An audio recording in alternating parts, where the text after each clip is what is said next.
October the 25th, 1944. 6:47 a.m., the Philippine Sea off Samar Island. The ocean is deceptively calm. A low gray sky presses down on the horizon, broken only by scattered shafts of pale morning light. The wind moves steadily across the surface, carrying the smell of fuel oil and salt. Below deck, steam turbines hum with mechanical certainty. Above, lookouts scan the distant line where sea meets sky, their binoculars steady their movements, practiced routine. On the bridge of the IJN Yamato, Vice Admiral Takeo Kurita stands with absolute composure. He has every reason to. His force is overwhelming. Battleships, heavy cruisers, destroyers. Among them, the largest battleship ever constructed, armed with 18.1-inch guns capable of obliterating anything afloat. The American fleet in this sector, according to all available intelligence, consists of escort carriers and lightly armed screening vessels. Support ships. Not warships meant for direct confrontation. This will be quick. A decisive strike. A cleanup operation. On the Yamato's bridge, officers speak in controlled, almost casual tones. Range estimates, formation adjustments, fire control readiness. The language of professionals preparing to eliminate a weaker opponent. No one here expects resistance that matters. Far to the east over the horizon, another force moves through the same waters, unaware that history is about to tighten around them. The American escort carrier group, known as Taffy 3, is spread thin across the sea. 6 escort carriers, 3 destroyers, 4 destroyer escorts. Small ships, lightly armored, designed to support amphibious operations, not to face a concentrated battleship strike force.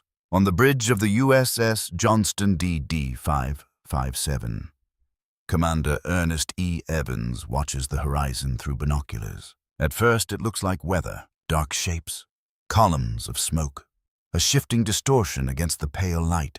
Then the shapes resolve. Masts, gun turrets, multiple contacts. His voice is steady, but the urgency cuts through the calm. Large ships, bearing northwest. There is a pause. Then, confirmation comes from radar. Multiple heavy contacts, closing fast. On the Yamato, Kurita receives similar reports. The silhouettes ahead are identified. Escort carriers, small hulls, minimal armor, minimal threat. The mood does not change. If anything, it relaxes further. One officer, studying the silhouettes, allows himself a slight smile. They are unprotected, he says quietly. No one contradicts him. Orders are issued with confidence. Increase speed. Close the range. Prepare for surface engagement. Fire control solutions begin calculating trajectories that will not miss. On the Johnston, the mood is different. The scale of what is approaching becomes clearer with every passing second. Through binoculars, sailors can now distinguish the towering superstructures of battleships, the angular silhouettes of heavy cruisers, the unmistakable presence of a force that was never supposed to be here. Not here, not now. Commander Evans lowers his binoculars. There is no hesitation, no consultation, no delay. General quarters, he orders. The alarm cuts through the ship instantly. Bells ring, voices rise, boots pound against steel decks as men rush to battle stations. Gun crews scramble into position. Engineers push the engines harder, squeezing every ounce of speed from the destroyer's turbines. You can feel it now, the vibration beneath your feet, the sudden shift from routine to something far more dangerous. On the Yamato, the range continues to close. The Japanese formation begins to spread, slightly optimizing firing arcs. Heavy guns are trained. Turrets rotate with slow, deliberate power. Each movement is calculated, precise, backed by years of doctrine and training that assumes superiority. They have faced stronger enemies before. They have broken them. This will be no different. A gunnery officer calls out range data. 32,000 meters. Still too far for optimal accuracy. But not for long. Kurita watches the distant American ships. They are scattering, turning, launching aircraft. A predictable response. He has seen it before. Carriers attempting to flee. Aircraft scrambling to buy time. A disorganized withdrawal that will only delay the inevitable. He gives a simple order. Maintain course. Engage. On the Johnston, the reality settles in with brutal clarity. These are not cruisers. These are not isolated units. This is a full Japanese battle line, and they are already within striking distance. A young officer looks toward Evans. "Sir, they'll outrange us?" It is not a question. It is a statement of fact. The Johnston's 5-inch guns cannot compete with battleship artillery. Its armor cannot withstand even a single direct hit from a heavy shell. Its torpedoes are powerful, but closing the distance required to use them means moving directly into the path of overwhelming firepower. Everything about this situation says the same thing. Withdraw, evade, survive. Evans does not issue that order. Instead, he turns slightly, his voice calm, but carrying across the bridge. "All engines ahead, flank." There is a moment of silence, then acknowledgement. "Aye, sir." The Johnston surges forward, cutting through the water, with sudden aggression turning not away from the enemy, but toward it. On the Yamato, observers notice the movement. One destroyer is separating from the American formation, closing the distance. Alone. For a moment, the interpretation is simple. A mistake, a panicked maneuver, a doomed attempt to disrupt the inevitable. A junior officer speaks quietly. They are disorganized. Another nods. Yes, it will end quickly. But as seconds pass, something about the movement feels deliberate. The destroyer is not weaving randomly. It is not fleeing. It is advancing. Directly into range. On the Johnston, the crew feels the ship accelerate beneath them, the bow cutting harder into the waves, spray rising along the sides. Gun crews lock into position. Torpedo tubes are readied. Fire control systems begin tracking targets that dwarf anything they were ever meant to face. You can hear it now. The rising whine of engines pushed beyond comfort. The metallic clatter of ammunition being fed into guns. The sharp, controlled breathing of men who understand exactly what they are about to do. Evans speaks again, his tone unchanged. "Prepare to attack." No one laughs. No one questions. Because now, across the water, the first flashes appear. On the horizon, distant but unmistakable, the guns of the Japanese fleet begin to fire. Massive plumes of smoke erupt from battleship turrets. Seconds later, the sound rolls across the sea like distant thunder, growing louder, heavier, until it becomes something you can feel in your chest. Shells are already in the air. And in that moment, the assumption that this would be easy begins to shift. Not yet broken, not yet shattered, but no longer untouched. Because one destroyer is not running. It is coming straight at them. October 25th, 1944, 6:47 a.m. The Philippine Sea off Samar Island. The ocean is deceptively calm. A low gray sky presses down on the horizon, broken only by scattered shafts of pale morning light. The wind moves steadily across the surface, carrying the smell of fuel oil and salt. Below deck, steam turbines hum with mechanical certainty. Above, lookouts scan the distant line where sea meets sky, their binoculars steady their movements, practiced routine. On the bridge of the IJN Yamato, Vice Admiral Takeo Kurita stands with absolute composure. He has every reason to. His force is overwhelming. Battleships, heavy cruisers, destroyers. Among them, the largest battleship ever constructed, armed with 18.1-inch guns capable of obliterating anything afloat. The American fleet in this sector, according to all available intelligence, consists of escort carriers and lightly armed screening vessels. Support ships, not warships meant for direct confrontation. This will be quick, a decisive strike, a cleanup operation. On the Yamato's bridge, officers speak in controlled, almost casual tones. Range estimates, formation adjustments, fire control readiness. The language of professionals preparing to eliminate a weaker opponent. No one here expects resistance that matters. Far to the east, over the horizon, another force moves through the same waters, unaware that history is about to tighten around them. The American escort carrier group known as Taffy 3 is spread thin across the sea. 6 escort carriers, 3 destroyers, 4 destroyer escorts.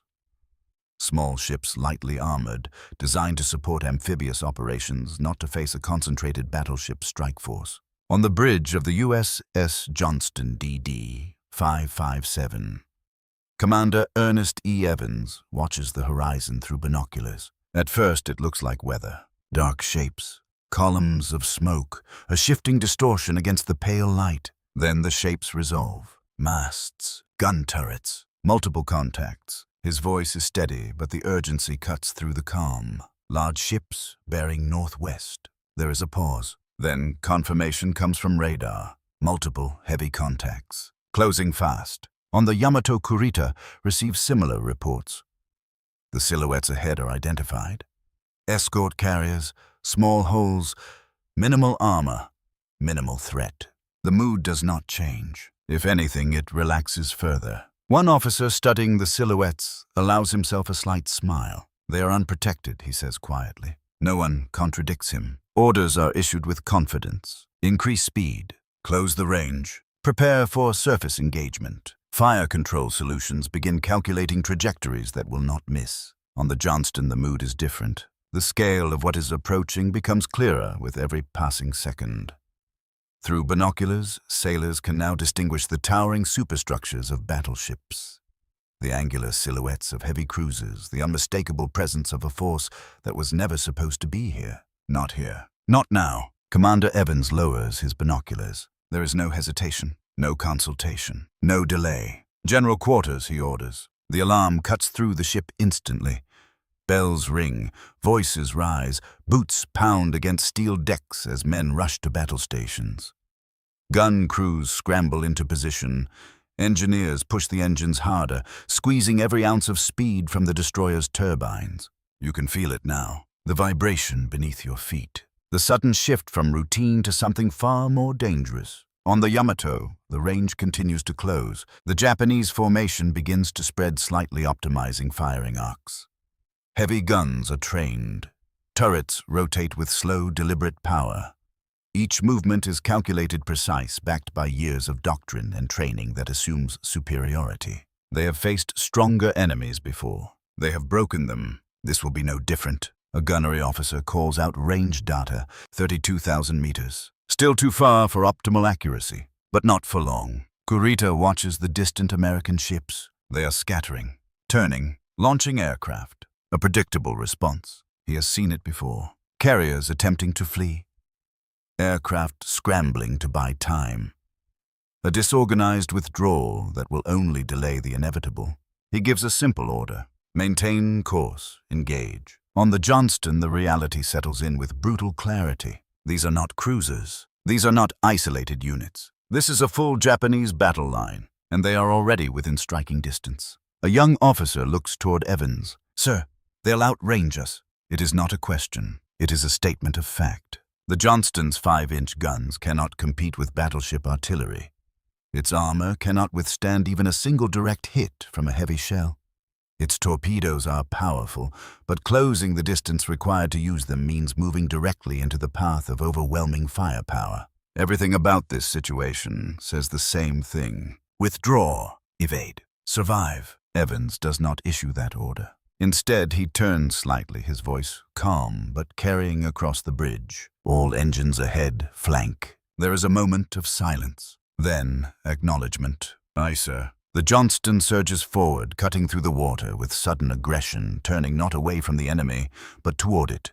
On the Yamato, observers notice the movement. One destroyer is separating from the American formation, closing the distance, alone. For a moment, the interpretation is simple. A mistake. A panicked maneuver. A doomed attempt to disrupt the inevitable. A junior officer speaks quietly. They are disorganized. Another nods. Yes, it will end quickly. But as seconds pass, something about the movement feels deliberate.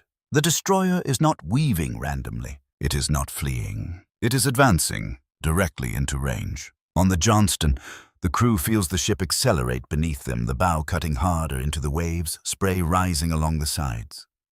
Gun crews lock into position. Torpedo tubes are readied. Fire control systems begin tracking targets that dwarf anything they were ever meant to face. You can hear it now. The rising whine of engines pushed beyond comfort. The metallic clatter of ammunition being fed into guns. The sharp, controlled breathing of men who understand exactly what they are about to do. Evans speaks again, his tone unchanged. Prepare to attack. No one laughs. No one questions. Because now, across the water, the first flashes appear.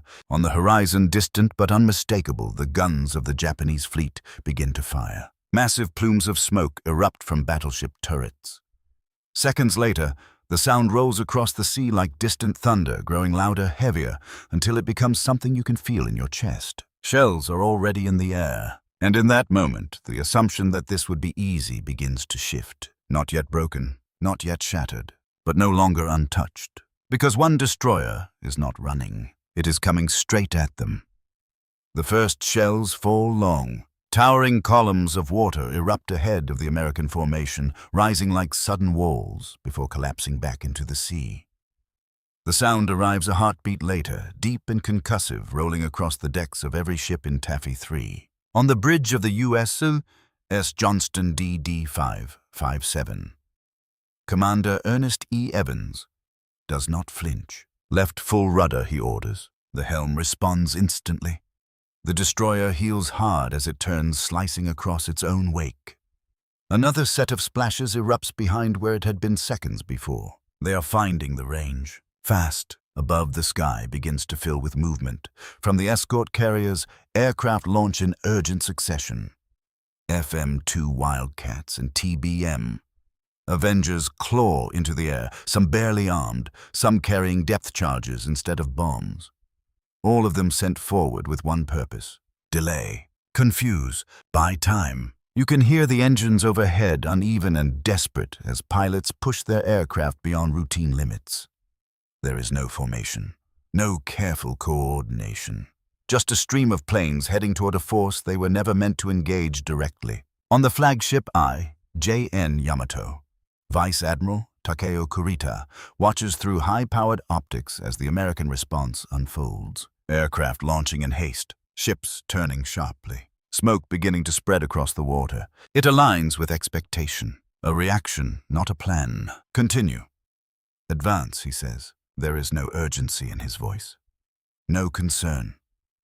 The situation remains in his mind entirely under control. Gunnery officers refine their solutions. Range decreases. Accuracy improves.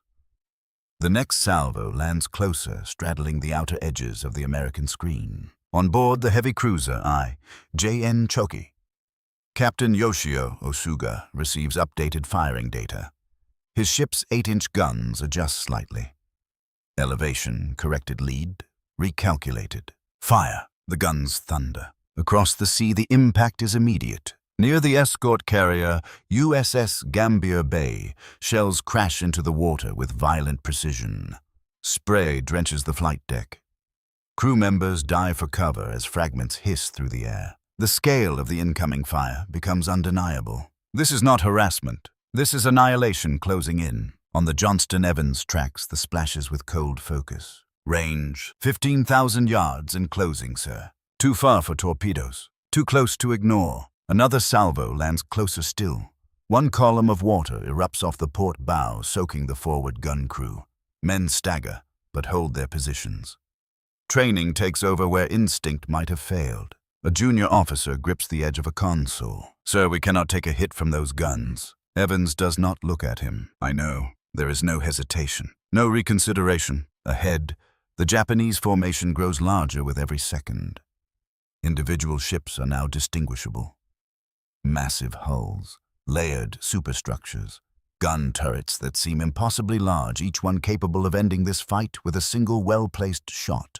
And yet the Johnston continues forward. Behind it, the rest of Taffy 3 begins to scatter into evasive patterns. Destroyer escorts lay smoke screens, thick white clouds spreading across the water, obscuring the carriers as best they can. The escort carriers turn into the wind, launching every aircraft they can, even those barely ready for combat. You can feel the chaos building. Orders shouted over radio circuits. Conflicting bearings. Reports coming in faster than they can be processed. On the Yamato, something begins to feel different. Not wrong, not yet, but unusual. The American ships are not behaving exactly as expected. They are not simply fleeing. They are maneuvering aggressively. Smoke screens are deployed with precision, not panic. Aircraft are not scattering randomly, but pressing forward, some already diving toward Japanese ships with whatever weapons they carry. A gunnery officer notes it quietly. They are advancing aircraft into range immediately. Another officer responds. They are attempting to delay. A reasonable conclusion. A predictable tactic. Still within expectations. But then another report comes in. One destroyer closing at high speed. Kurita shifts his gaze slightly. Through the haze of distance and smoke, he sees it more clearly now. A single American destroyer cutting across the water at flank speed, heading directly toward the Japanese line. Not away. Toward. For a moment, no one speaks. The assumption lingers. It must be a miscalculation, a desperate attempt that will end quickly. Engage that ship, Kurita says. On the Johnston, the situation compresses into something immediate and unavoidable. The incoming fire is tightening. The window to act is closing. Evans raises his voice just enough to carry. Stand by torpedoes. The crew responds instantly. Torpedo crews move with practiced speed, checking alignment, setting depth, preparing for launch. Each movement is precise, rehearsed countless times in training exercises that never imagined this scale of opposition. You can hear the mechanisms locking into place, the low mechanical clicks, the steady hum of systems readying for release. Another salvo crashes down, this time closer than any before. A shell lands just off the starboard side, the explosion sending a shockwave through the hull. The deck shudders. For a moment, it feels as if the ship itself might come apart. But it holds, barely. Maintain course, Evans says. There is no trace of doubt. Behind him, a signalman hesitates, then speaks. Sir, orders from the carrier group.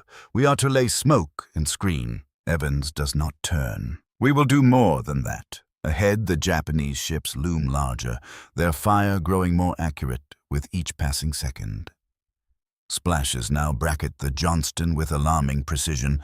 It is only a matter of time before one shell lands true. On the Yamato, observers track the destroyer's approach. Range closing, speed increasing. It is no longer possible to dismiss it as confusion. It is intentional, a calculated move. A single ship charging directly into a superior force. A senior officer frowns slightly. Why? No one answers. Because the question itself is unfamiliar. This is not how this encounter is supposed to unfold. This is not how smaller ships behave against overwhelming power. Another report comes in. American aircraft approaching. Multiple vectors. Kurita nods once. Continue engagement. Still controlled. Still confident. But now, beneath the surface of that confidence, something else begins to form. A thin edge of uncertainty. Because the rhythm is changing. The expected pattern is not holding. The destroyer does not slow. It does not turn away. It comes faster. Closer, and now within range. On the Johnston, Evans gives the order. Fire torpedoes. The tubes release with violent force. White wakes cut across the dark water, streaking toward the advancing Japanese line. For a moment, everything seems to pause. Then the guns answer, and the battle truly begins. Torpedoes run clean. 6 white trails slice across the surface, straight and deliberate, cutting through the gray morning light toward the advancing Japanese formation. On the bridge of the USS Johnston DD 557, Commander Ernest E. Evans watches them go without a word. There is no time to confirm impact, no time to adjust, because the response comes immediately from the heavy cruiser I.J.N. Kumanoka. Captain Soichiro Hitomi receives the report. Torpedoes in the water. Bearing. Direct approach. For a fraction of a second, the meaning does not fully register. A destroyer has launched. At this range, against this formation. Then the reality settles in. Hard starboard, he orders. The Kumano begins to turn engines, straining as the massive cruiser attempts to evade. Across the Japanese line, similar reports ripple outward. Officers shout orders. Helmsmen respond. Ships that were advancing in controlled formation now begin to shift braking alignment to avoid the incoming threat. On the bridge of the IJN Yamato, Vice Admiral Takeo Kurita watches the maneuver unfold. This was not expected. Not at this distance. Not with this level of precision. The torpedo wakes are clearly visible now, converging on the leading elements of the formation. Each one forces a decision. Continue forward and risk impact, or break formation and lose momentum.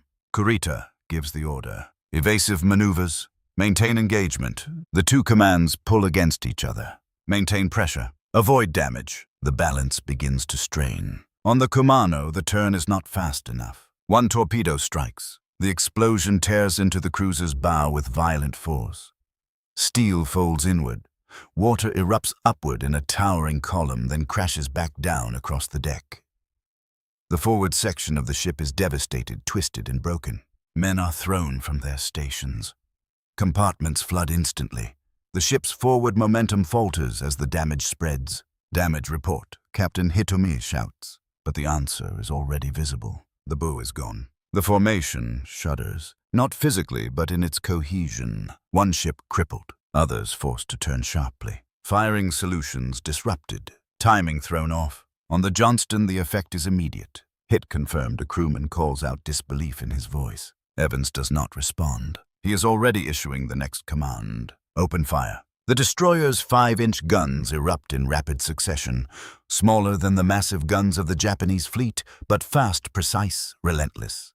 Shells streak outward, targeting the nearest cruiser, aiming for superstructure fire control, anything that can disrupt coordination. You can hear the rhythm now, the sharp crack of each shot, the rapid cycling of the guns, the continuous feed of ammunition. This is no longer a gesture. This is an attack. On the Japanese ships, the reaction shifts. The destroyer is no longer dismissed. It is engaged. Multiple guns begin to track the Johnston. Fire control systems adjust, prioritizing the fast-moving target that has already proven capable of inflicting real damage. "Concentrate fire on that destroyer," an officer orders. Salvos follow. The sea around the Johnston erupts. Shells land closer, tighter, more accurate. Water crashes across the deck. Fragments slice through exposed equipment. The air fills with the sound of near misses, each one a violent reminder of how thin the margin of survival has become.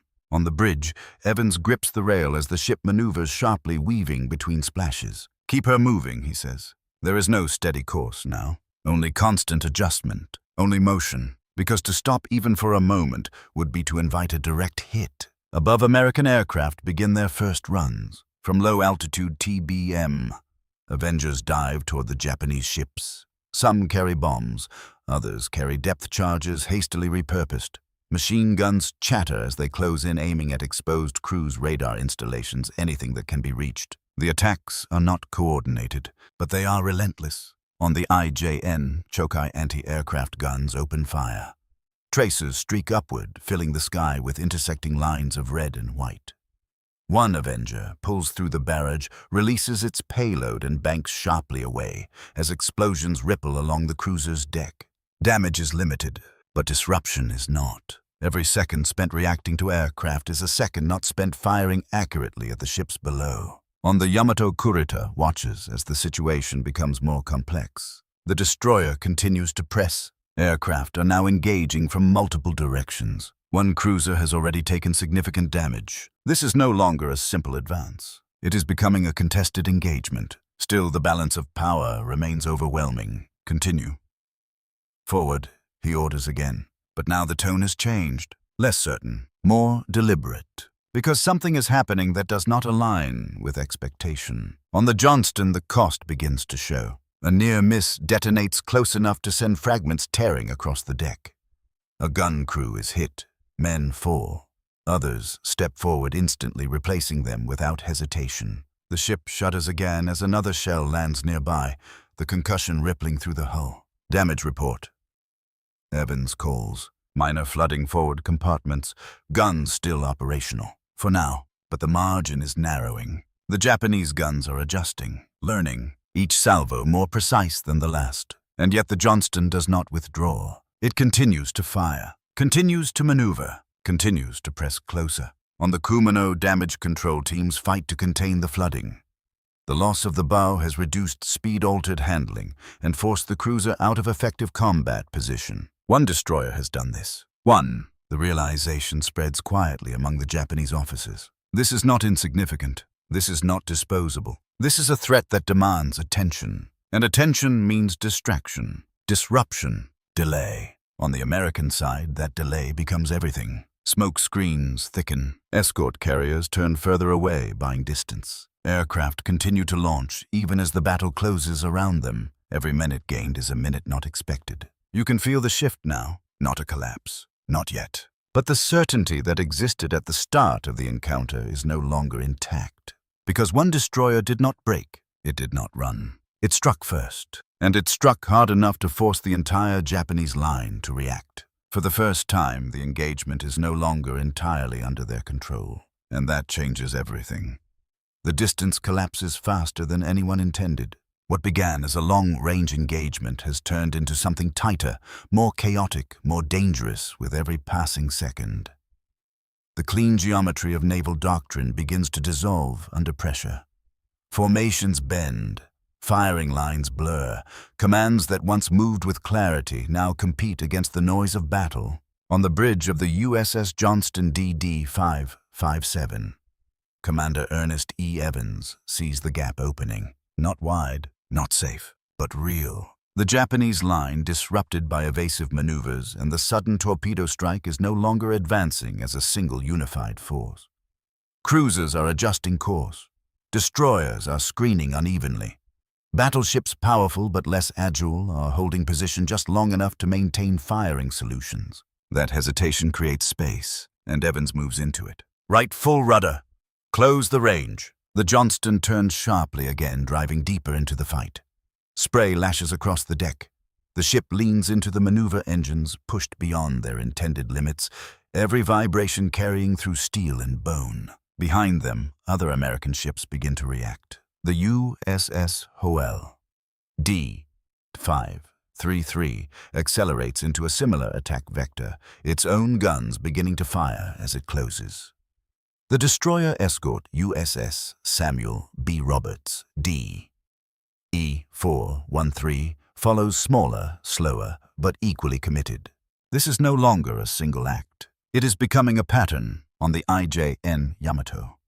Vice Admiral Takeo Kurita receives multiple overlapping reports. Torpedo attack from additional destroyers. Aircraft continuing assault from low altitude. Cruiser Kumano severely damaged. Each report adds weight, not enough to reverse the situation, but enough to complicate it. Maintain pressure, he says, but now the words carry a sharper edge. Because the expected collapse of the American formation is not happening. Instead, resistance is increasing. On the heavy cruiser IJN Haguro, gunnery officers track the Johnston as it weaves through incoming fire.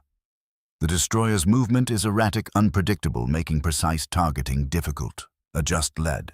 Increase rate. The cruiser's guns fire again. This time the shells land closer than before. On the Johnston, one of them finds its mark. The impact is violent. A shell strikes near the forward section, punching through thin armor and detonating inside. The explosion rips through compartments, sending fragments tearing through machinery and men alike. Flames burst outward.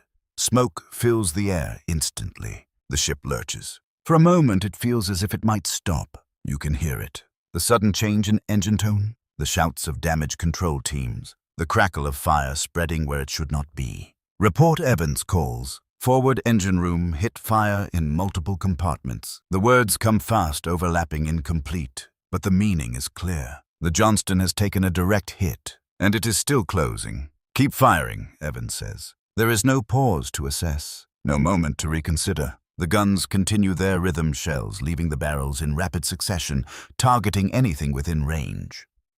The destroyer's fire is not powerful enough to cripple a battleship outright, but it does not need to be. It needs to disrupt, to force attention, to create hesitation, and it does. On the Japanese ships, the pressure increases. Multiple American destroyers are now within engagement range, each one maneuvering aggressively, each one launching attacks that demand immediate response. Fire control systems must divide attention. Target prioritization becomes uncertain. Which threat matters most? The torpedoes already in the water, the destroyers closing rapidly, the aircraft diving from above. Each one pulls focus. Each one weakens the clarity that had defined the opening moments of the battle. On the IJN, Shokai confusion begins to creep in. Reports of incoming aircraft overlap with surface threats. Anti-aircraft guns fire continuously, their tracers filling the sky, while main batteries attempt to track fast-moving destroyers that refuse to hold a predictable course. Maintain formation, an officer insists. But the formation no longer exists in the way it did minutes ago. Ships are turning independently, adjusting speed, avoiding torpedoes, reacting rather than advancing. This is escalation, and within it, misjudgment begins to take root. Because despite the disruption, the assumption remains that the American ships will eventually break. They must. They are smaller, weaker, outgunned. The logic is sound, but the reality is not following that logic. On the Johnston, the damage spreads. Fire crews move quickly, dragging hoses through smoke-filled corridors, sealing off flooded compartments, fighting to keep the ship operational. Casualties mount, but the flow of replacements to critical stations continues without hesitation. You can feel the strain now. The ship is no longer moving as cleanly. There is resistance in the engines, a slight lag in response, but it is still moving, still fighting, still advancing. Evans looks ahead again. The Japanese ships are closer now than ever, massive hulls filling the horizon. Gun flashes visible without magnification. This is the point where most ships would turn away, where survival would take precedence over engagement. He does not give that order. Instead, he leans slightly toward the helm. Maintain course. Prepare for another torpedo run. Behind him, an officer hesitates. Sir, we may not survive another pass. Evans does not turn. That is not our objective. The words settle over the bridge with quiet weight, because now the purpose is clear. Not survival. Delay. Disruption. Time. On the Yamato Kurita watches as the American destroyers continue to press closer. Their movements coordinated enough to suggest intent, but chaotic enough to resist easy prediction. This is no longer a simple engagement. It is becoming something else, something harder to control. He issues another order. Close the distance. Finish this. But even as the command is given, the timing is no longer entirely his to dictate, because the battle has shifted into a space where overwhelming power is no longer enough on its own, where smaller forces acting with precision and determination can alter the rhythm of the fight. And that shift, once begun, cannot be easily reversed. The guns continue to fire. The ships continue to maneuver. The sky fills with aircraft. And the line between control and chaos grows thinner with every passing second. The moment does not arrive with a single explosion. It builds, quietly at first, then all at once, on the bridge of the IJN Yamato. Vice Admiral Takeo Kurita studies a battle that no longer resembles the one he expected to fight. Reports overlap. Cruiser Kumano out of formation. Multiple destroyers engaging at close range. Aircraft attacks continuing from low altitude. Each message arrives with urgency, but none of them carry clarity. The shape of the engagement is dissolving. The American force, instead of collapsing, has expanded its presence across the battlefield. Smoke screens drift and reform. Aircraft weave through gaps in anti-aircraft fire.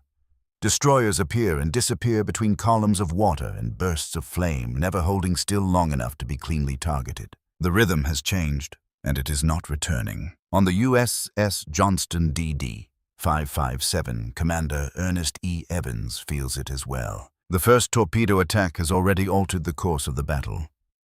Now the window for a second strike is closing.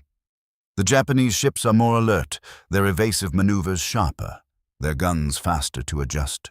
But there is still an opening, a narrow corridor between converging threats. Evans seizes it. Bring us in again. The Johnston turns once more deeper into the chaos, its damaged engines protesting but responding. Smoke trails behind the ship, mixing with the broader haze that now blankets the sea. You can barely see the horizon anymore. Only fragments, gun flashes, silhouettes, movement without clear boundaries. Ahead, the EJN Chokai emerges through the smoke, closer than any target has been so far. Its guns are active, its anti-aircraft batteries firing continuously. But for a brief moment, its attention is divided. That is enough. Target that cruiser, Evans orders. The Johnston's guns respond immediately. Shells strike the Chokai's superstructure, small compared to the cruiser's armor, but precise enough to disrupt exposed systems. Radar arrays shudder. Gun crews are forced to take cover. Communication lines falter under the impact. Then the order comes: launch torpedoes. The second spread cuts into the water, shorter range, this time faster to impact. On the Chokai, the warning arrives too late. Torpedoes, port side. The helm responds, but the timing is unforgiving. One strikes. The explosion is violent, concentrated, devastating. The cruiser shudders as the detonation tears into its side, sending a shock through the entire hull. Secondary explosions follow, smaller but rapid, as internal damage cascades through compartments already under strain from aircraft attacks. For a moment, the choke-eye continues forward. Then it begins to slow. Smoke thickens. Fire spreads. Its role in the engagement diminishes in seconds. On the Yamato, Kurita watches the effect ripple outward. Another cruiser damaged. Another disruption. This is no longer a sequence of isolated incidents. It is a pattern. And the pattern leads to one conclusion. The American destroyers are not simply delaying. They are actively degrading the strength of his force. The realization is not spoken aloud, but it settles into the decisions that follow. Reform the line, he orders. The command is necessary, but it is also revealing, because it acknowledges something that was not supposed to happen. The line has broken. On the Johnston, the cost of the second attack arrives immediately. A salvo from a Japanese battleship lands with terrifying precision. One shell strikes near the aft section, detonating with a force that lifts part of the deck before slamming it back down. Another lands close enough to send fragments tearing through exposed equipment and crew. The ship shudders violently. For a moment, propulsion falters. Lights flicker. Voices cut in and out over damaged communication lines. Engine response reduced. Steering compromised. Casualties in aft compartments. The reports come in rapid succession, each one tightening the margin of survival. You can feel the ship slowing now, not stopping, but no longer moving with the same aggressive momentum. Evans absorbs the information without visible reaction. Keep her in the fight. It is not a command rooted in optimism. It is a refusal to accept the alternative. Around them, the battle intensifies. The USS Hoel, DE 533, is now fully engaged, its guns firing rapidly as it draws fire away from the carriers.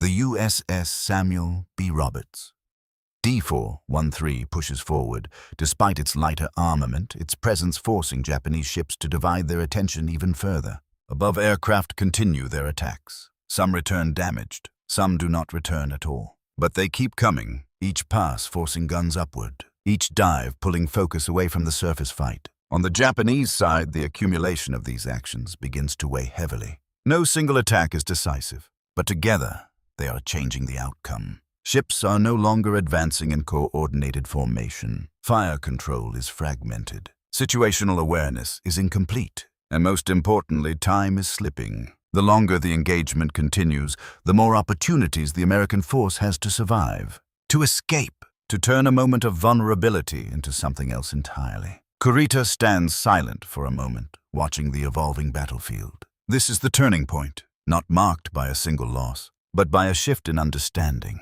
The assumption of an easy victory is no longer valid.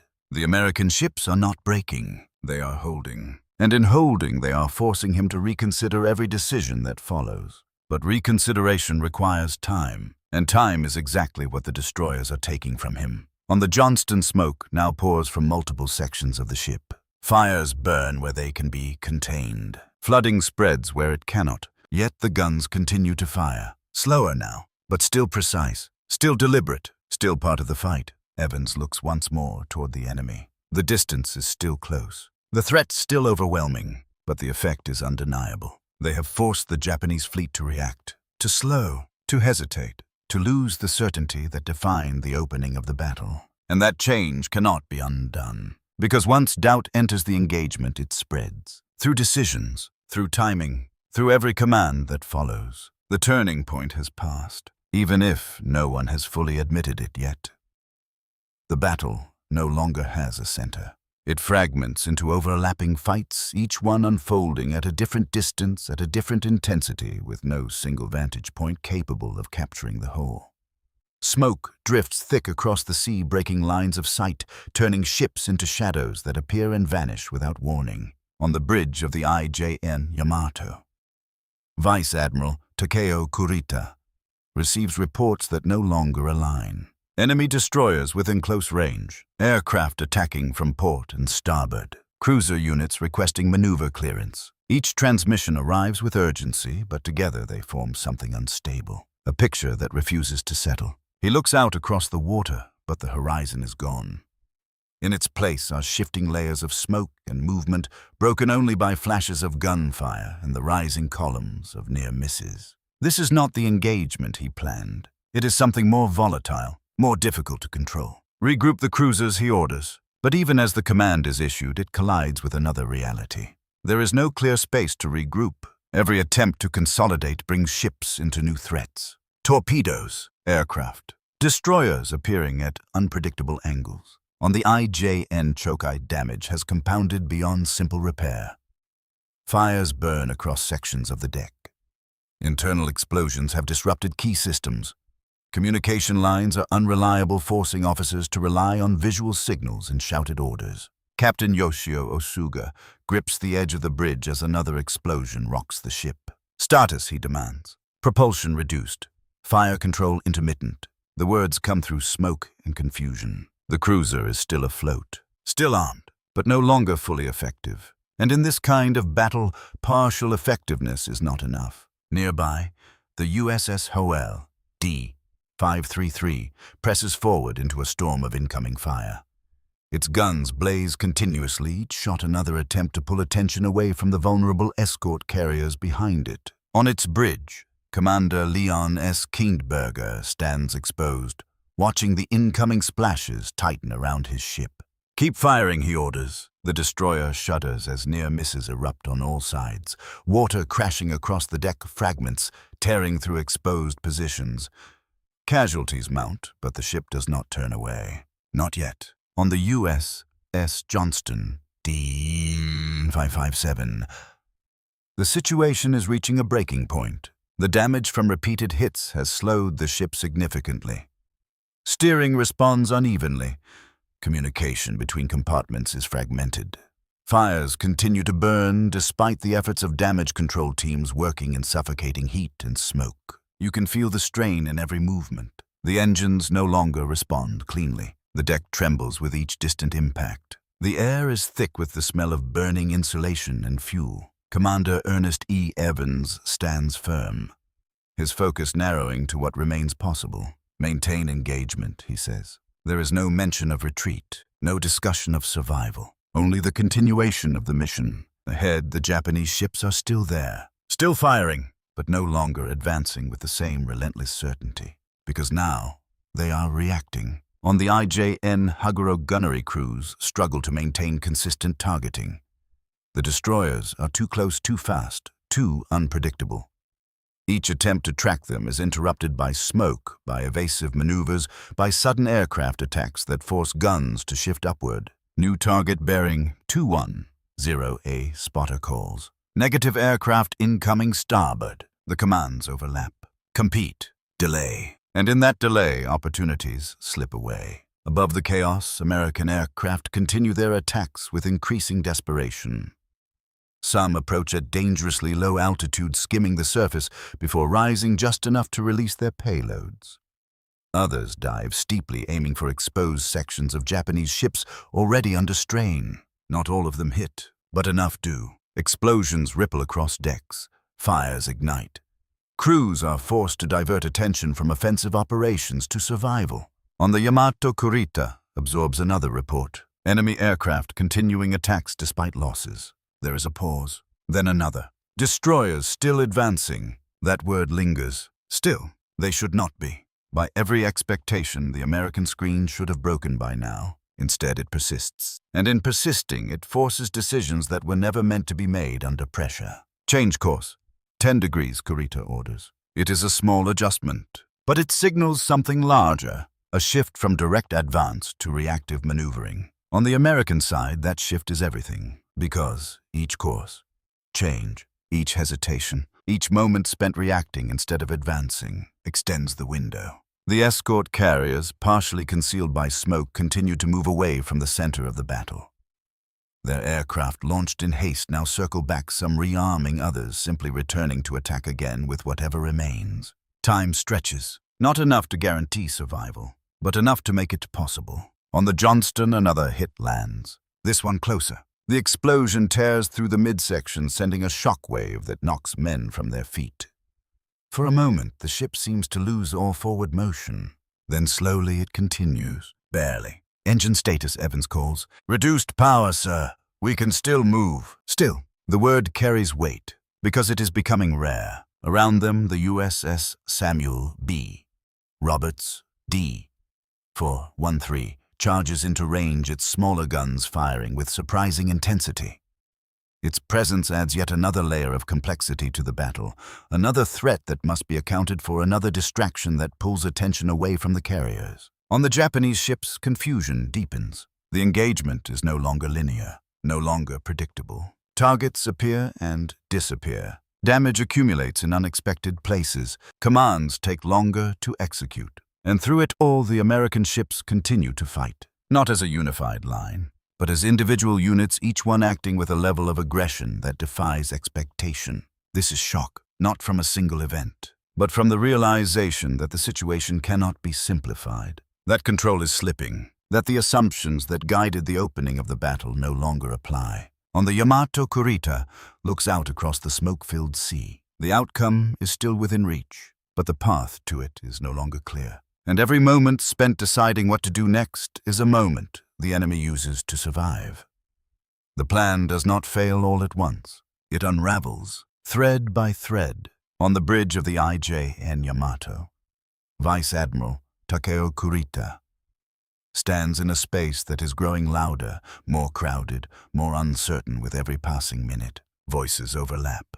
Cruiser units scattered. Destroyer attacks continuing at close range. Enemy carriers increasing distance. Each report arrives with urgency, but none of them offer a clear solution. The original plan had been simple. Close the distance, overwhelm the American escort carriers, destroy them before they could escape. Now, none of those elements are unfolding as intended. Distance is not closing cleanly. The formation is no longer unified. And the American carriers are not exposed in the way they were supposed to be. Instead, they are slipping away behind smoke and distraction, shielded by a screen that refuses to collapse. On the USS Johnston DD-557, Commander Ernest E. Evans feels the shift, even as his ship continues to take damage. The Japanese fire is still heavy, still dangerous, but it is no longer coordinated in the same way. Salvos come from different directions. Timing is uneven. Some ships are firing at aircraft, others at destroyers, others still trying to reacquire the escort carriers through drifting smoke. The pressure remains intense, but it is fragmented, and fragmentation creates opportunity. Keep us between them and the carriers, Evans says. The order is simple, but it defines everything. The Johnston is no longer attacking to destroy. It is positioning to block, to absorb, to delay. Behind them, the carriers continue to turn away, their decks still active despite the danger. Aircraft launch whenever possible, even under threat, even with limited payloads. Every launch is a gamble, every return uncertain, but the cycle continues. On the USS Hoel D-533, the cost of that delay becomes clear. The Hoel has drawn concentrated fire. Multiple shells strike in rapid succession, tearing through the hull, igniting fires, flooding compartments faster than they can be sealed. The ship slows, then lists its ability to maneuver, collapsing under the weight of damage. On its bridge, Commander Leon S. Kintberger remains at his post. Continue firing, he orders, even as the ship loses stability beneath him. The guns answer. Until they cannot. The Hoel begins to fall behind its role in the battle, ending not with a single moment, but with a gradual loss of function. On the Japanese side, the destruction of individual American ships should bring clarity. It should restore momentum. Instead, it does not, because for every ship that falters, another takes its place. On the IJN Haguro, officers attempt to re-establish a firing solution on the retreating carriers. Bearing 090, range increasing. The numbers are wrong. They are moving away, faster than expected. Adjust course, the captain orders. But the adjustment is delayed by another report. Torpedoes reported starboard side. The cruiser turns again, not toward the carriers, but away from danger. Every maneuver like this pulls the formation further apart, further from its objective. On the Yamato Kurita begins to see the full shape of what is happening. The American destroyers have forced his force into a series of reactive movements, each reaction necessary, each one justified, but together they have broken the advance. The line is no longer a line. It is a collection of ships, each responding to immediate threats, each operating with incomplete awareness of the others. The original plan depended on coordination, on timing, on overwhelming force applied in a single direction. That condition no longer exists. Signal all units. Kurita says. The officer beside him hesitates for a fraction of a second, then prepares the transmission. But what is the signal? Reform, advance, engage. Each option carries risk. Each one assumes a level of control that is no longer certain. The hesitation itself becomes part of the collapse. Because while decisions are being considered, the battle continues to move. On the U.S. S. Samuel B. Roberts, D-413. Lieutenant Commander Robert W. Copeland drives his smaller ship into range with relentless determination. The Roberts was never designed for this. Its guns are lighter, its armor thinner, its speed limited. But none of that changes the decision. Close the range, he orders. The ship accelerates as much as it can.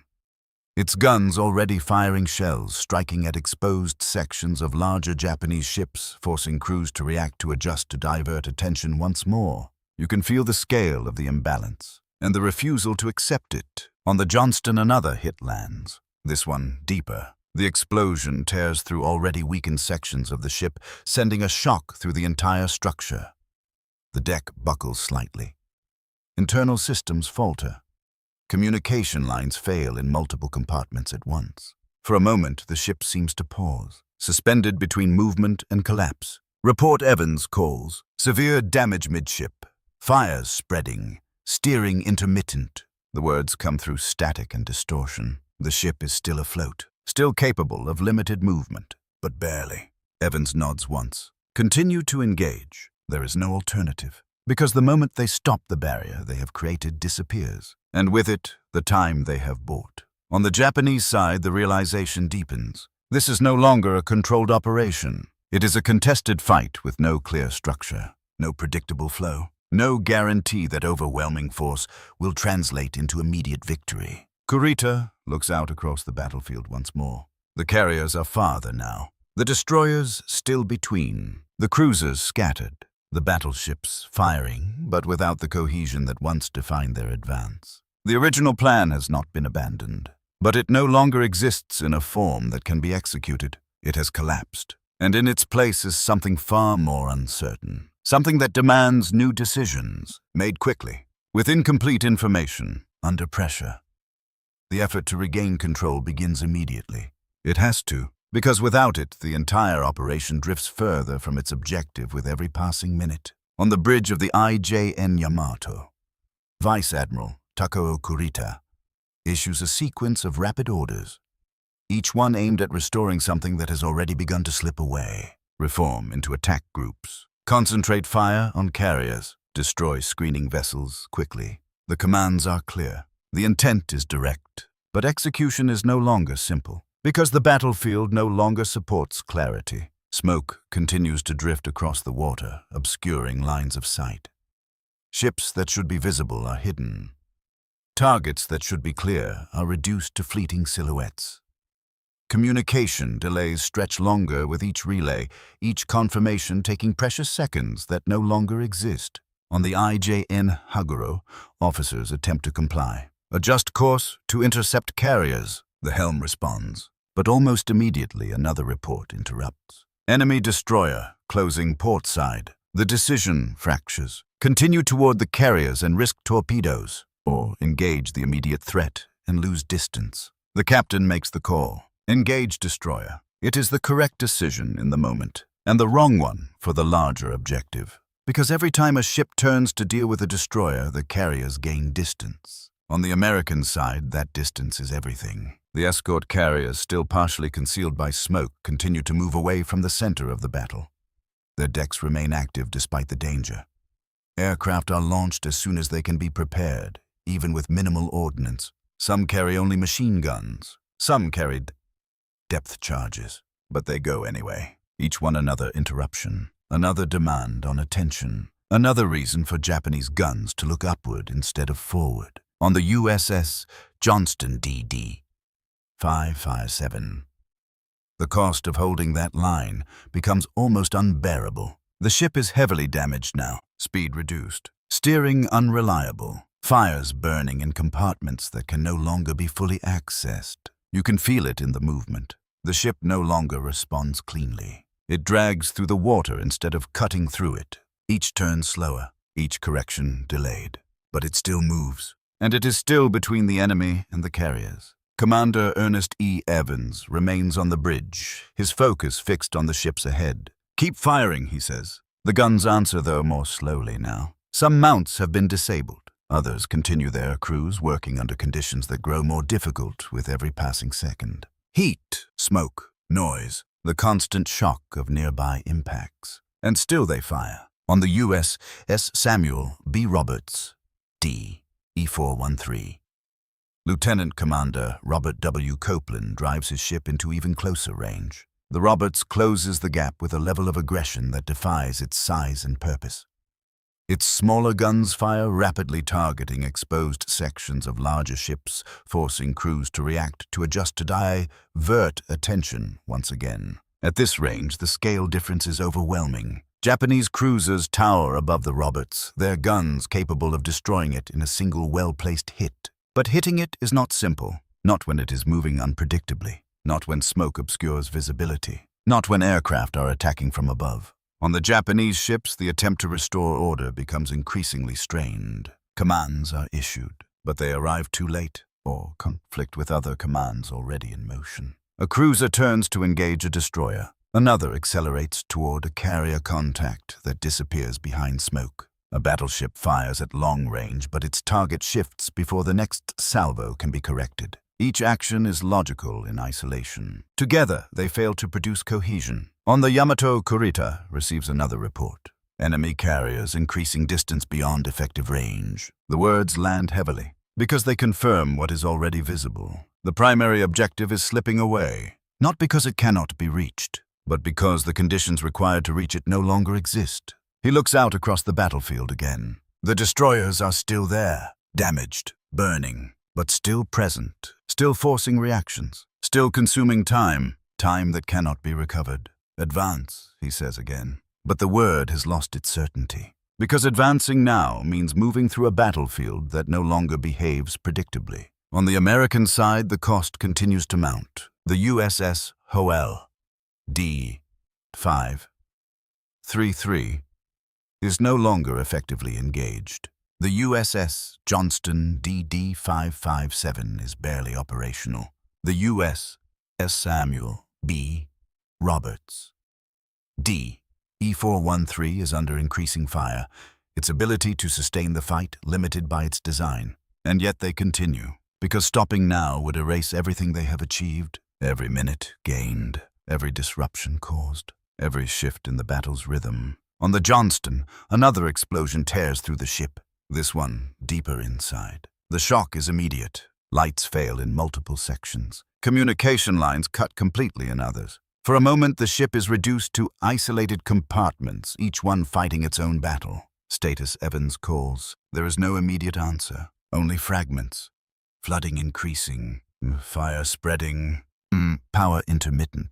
The ship is reaching its limit, and still it remains in position, still between the enemy and the carriers, still part of the fight. On the Japanese side, the realization grows more difficult to ignore. The attempts to recover control are not restoring the original plan. They are consuming what remains of it. Every new order addresses an immediate problem, but none of them rebuild the structure that once held the operation together. Kurita stands in silence for a moment. The battlefield stretches before him, no longer as a clear path to victory, but as a series of unresolved threats, each one demanding attention, each one pulling his force further from its objective. The carriers are farther now, the destroyers still in the way. The cruisers damaged, the timing lost. And time once lost in this kind of battle cannot be regained. It does not arrive as a single command. It arrives as a silence. On the bridge of the IJN Yamato, Vice Admiral Takeo Kurita stands motionless for a moment that feels longer than it is. Around him, the battle continues. Guns fire. Reports arrive. Orders are issued. But beneath all of it, something has shifted beyond recovery. Enemy carriers, no longer in effective range. The report is delivered clearly, without hesitation, without interpretation, and that clarity is what makes it unavoidable. Kurita looks out across the sea. The smoke is thinner now in places, revealing gaps where targets should be. The carriers are not gone, but they are no longer within reach. Not in the way they were meant to be, not within the timing the operation required. and timing was everything. The entire plan depended on speed, on striking before the Americans could react, before they could scatter, before they could bring their full strength to bear. That moment has passed, and it will not return. On the U.S.S. Johnston DD-557, Commander Ernest E. Evans feels the same shift, though, from the opposite side of the battle. The incoming fire is still heavy, still dangerous, but it has changed. The pattern is less focused, less relentless. Some Japanese ships continue to engage aggressively. Others are turning, adjusting course, breaking away from the direct line of advance. You can feel it in the spacing, in the rhythm of the impacts. The pressure is still there, but it is no longer closing. It is no longer tightening. Report Evans calls. The response comes through damaged lines, uneven but understandable. Enemy ships altering course, multiple bearings. Not retreat, not yet, but not advancing, and that difference is everything. On the IJN Haguro, officers struggle to interpret the changing orders. New heading received. Confirmed target priority. The questions come faster than the answers, because the answers are no longer simple. Continue pursuit. Avoid further damage. Reform. Withdraw. Each option competes with the others. Each one reflects a different understanding of the situation, and none of them restore what has already been lost. On the Yamato, Kurita finally speaks again. Evaluate formation status. It is not a command to attack, not a command to withdraw. It is a recognition, an acknowledgement that the situation must be understood before it can be acted upon. The officer beside him begins to compile the information. But even as it is gathered, the conclusion becomes clear. The cruisers are damaged. The formation is scattered. The carriers are out of range. And the American resistance, though costly, has achieved its purpose. The opportunity is gone. On the American side, the cost of that achievement is visible everywhere. The USS Johnston DD-557 is barely holding together. Fires burn unchecked in sections that can no longer be reached. Flooding spreads slowly but steadily. The guns that remain operational fire less frequently, now their crews reduce their ammunition limited. You can feel the exhaustion in every movement. The ship is no longer fighting to win. It is fighting because it has not yet stopped. Evans stands at his position, his uniform marked by smoke and debris, his focus unchanged. Maintain position, he says, even now, even here. Because until the threat fully recedes, the mission is not complete. Nearby, the USS Samuel B. Roberts D. 413 continues its own desperate engagement. Its smaller frame battered by repeated near misses and direct hits, its speed reduced, its systems strained beyond design. And yet it still fires, still moves, still holds its place in the line. On the Japanese ships, the moment becomes unavoidable. It spreads quietly, not through a single announcement, but through observation, through the absence of targets, through the increasing distance, through the recognition that continued engagement will not restore the objective. Kurita lowers his gaze slightly. For the first time since the battle began, the question is no longer how to win. It is whether the conditions for victory still exist. The answer is already present, in the distance, in the damage, in the time that has passed. He gives the order. Prepare to withdraw. The words are controlled, measured, but their meaning is absolute. Around him, officers move to execute the command. Signals are prepared. Courses are adjusted. The massive ships of the fleet begin to turn, not all at once, not in perfect coordination, but enough to mark the change. On the Johnston, the effect is gradual but unmistakable. The incoming fire shifts. Some guns fall silent. Others fire sporadically. The tight pattern of engagement loosens. The sense of immediate destruction begins to fade. Not gone, but receding. Enemy ships turning away.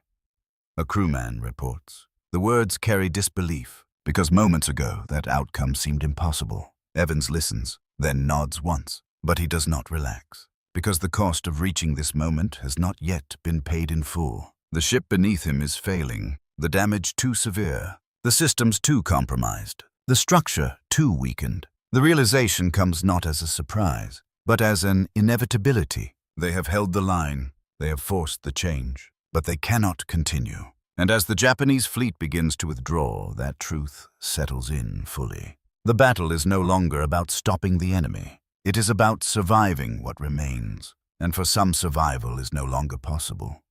The guns do not stop all at once. They fade. One by one, across the water, the thunder that had filled the air for hours begins to thin, replaced by a quieter, more uneven rhythm of distant shots, then isolated bursts, then silence, broken only by the wind and the low, steady sound of damaged engines struggling to turn. On the bridge of the USS Johnston, D-557, Commander Ernest E. Evans remains standing as the ship beneath him reaches its final limits. The fires have spread beyond containment. Flooding has taken hold in multiple compartments. Power is intermittent failing in sections that can no longer be reached. The ship is no longer responding as a single unit. It is fragmenting. You can feel it in the deck, the uneven tilt, the slow, irreversible loss of stability. Prepare to abandon ship, Evans says. The order is calm, measured, final. Around him, the crew begins to move. Some assist the wounded, others secure what equipment they can. Many simply hold their positions for a moment longer, unwilling to leave the structure that has carried them through the fight. There is no panic, only urgency, because the time remaining is short. On the surrounding sea, the scale of the cost becomes visible. Debris drifts across the surface. Oil spreads in dark patches, catching the light in dull reflections. Men cling to wreckage, their voices carried faintly across the water, calling out to one another to ships that may no longer be able to respond. Nearby, the USS Samuel B. Roberts, DE 413, fights its own final moments. Its hull battered beyond recovery, its guns silent, its engines failing. The ship lists heavily, water pouring in faster than it can be forced out. Lieutenant Commander Robert W. Copeland stands on the deck as the realization settles fully. There is nothing left to do, only what comes next. Abandon ship, he orders. The words echo across a vessel that had never been meant for this kind of battle, that had nonetheless entered it without hesitation and remained until it could no longer continue. On the horizon, the IJN Yamato turns steadily away. Vice Admiral Takeo Kurita stands where he had begun. But the space around him feels different now, quieter, heavier. The reports that arrive are no longer about targets. They are about losses. Cruiser units damaged, formations scattered. Enemy carriers escaped engagement. Each statement confirms what is already understood. The opportunity is gone, not because it could not have been seized, but because it was lost in the moments when it seemed most certain. He looks out once more across the sea. The American ships that had appeared small, insignificant, easy to remove, are now reduced to smoke and scattered wreckage. And yet their effect remains. They have altered the outcome, not by destroying his fleet, but by preventing it from achieving its purpose. That difference defines everything. On the American side, the escort carriers continue to move away, their decks still active despite the losses behind them. Aircraft land when they can. Others circle low on fuel, searching for space, for signals, for any indication of where they can return. The battle is over, but its consequences are still unfolding. On the Johnston, the final moments arrive. The list increases. The deck angles further. Water rises along the sides, swallowing sections of the ship that had remained above the surface only minutes before. Crew members move into the water, some jumping, others lowering themselves as carefully as they can, avoiding debris, avoiding fire, avoiding the instinct to look back. Evans remains for a moment longer. Then he turns, stepping toward the edge as the ship beneath him continues its slow descent. There is no hesitation, no final command, only the continuation of the action he has maintained from the beginning. He leaves the ship as it sinks. The ocean closes over it in stages. First the bow, then the midsection, then the stern, rising briefly before slipping beneath the surface.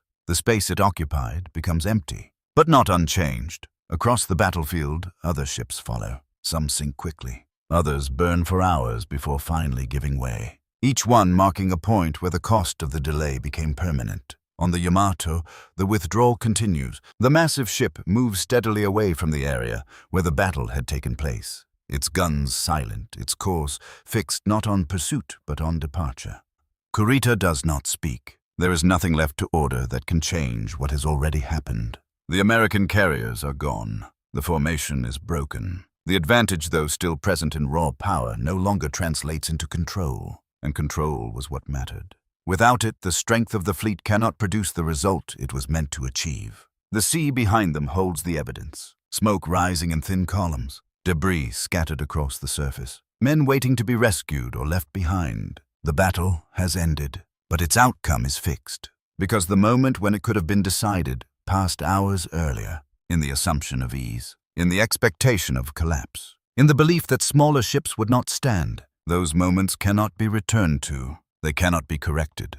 They remain where they occurred, and everything that followed was shaped by them.